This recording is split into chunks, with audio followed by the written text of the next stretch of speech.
Assalamualaikum warahmatullahi wabarakatuh. Kembali Kolbu menyapa Anda seperti biasa. Sudah di samping saya Ustadz Ali Nurdin. Pak Ustadz, apa kabar? Baik, sehat. Alhamdulillah, rahmat. Iya, Pak Ustadz, ini kita ingin membahas tentang hal-hal yang membatalkan puasa. Karena masih suka ada perdebatan nih, Pak Ustadz. Misalnya nih, memasukkan sesuatu ke lubang tubuh seperti membersihkan telinga, membersihkan hidung, itu katanya batal. Betul nggak sih, Pak Ustadz? Baik.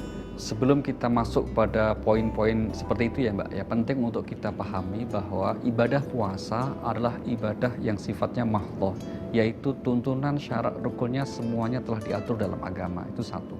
Yang kedua, ini adalah salah satu syariat. Tata cara melaksanakan syariat itu namanya fikih.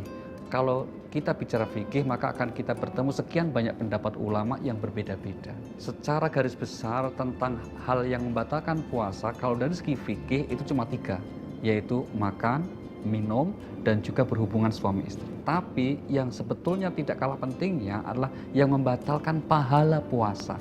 Jadi bukan sekedar membatalkan puasa, tapi membatalkan pahala puasa. Hal-hal yang diperdebatkan misalnya dari segi fikih, apakah kita pakai kilingan telinga gitu ya, terus kemudian memasukkan jari ke hidung, atau kemudian ketika pakai obat tetes mata, itu hal-hal yang saya kira bagian dari keseharian kita untuk bumbu-bumbu dalam hal-hal seperti ini. Tapi intinya itu tidak membatalkan puasa. Tapi yang harus menjadi keprihatinan kita semua adalah bagaimana kita ketika berpuasa itu jangan sampai bukan sekedar batal puasanya, tapi jangan sampai batal pahala puasanya.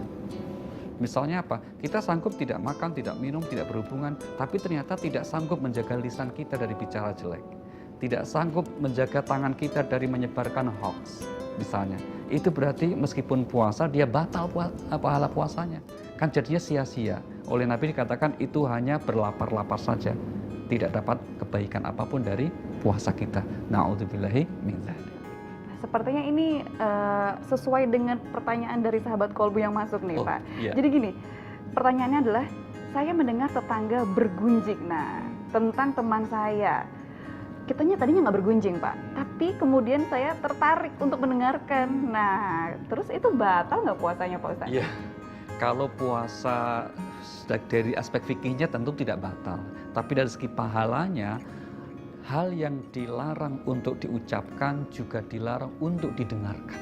Maka kalau ada orang yang ribah pada dia sedang puasa dan kita kemudian menikmati ribah itu sambil mungkin membenarkan, oh gitu ya, misalnya kira itu juga sudah batal pahala puasa kita. Maka kalau kita melihat, mendengar hal-hal yang menurut kita bertentangan dengan agama ketika kita sedang puasa, seyogianya kemudian kita menghindarinya. Nah, itulah Rasulullah SAW mencontohkan ketika ada orang yang sedang berantem pada dia sedang puasa, maka kemudian Nabi mengatakan bahwa kam min shaimin laisa lahu min syamihi ilal ju' wal atash. Betapa banyak orang yang berpuasa tapi tidak dapat apapun dari pahala puasa kecuali hanya lapar dan dahaga. Na'udzubillahi min dzalik. Tercerahkan sudah. Terima kasih banyak, Pak Ustadz. Dan terima kasih juga untuk ada sahabat Kolbu yang sudah setia bersama kami. Kembali kita berjumpa besok. Saya Rahma Hayuning dia. Wassalamualaikum warahmatullahi wabarakatuh.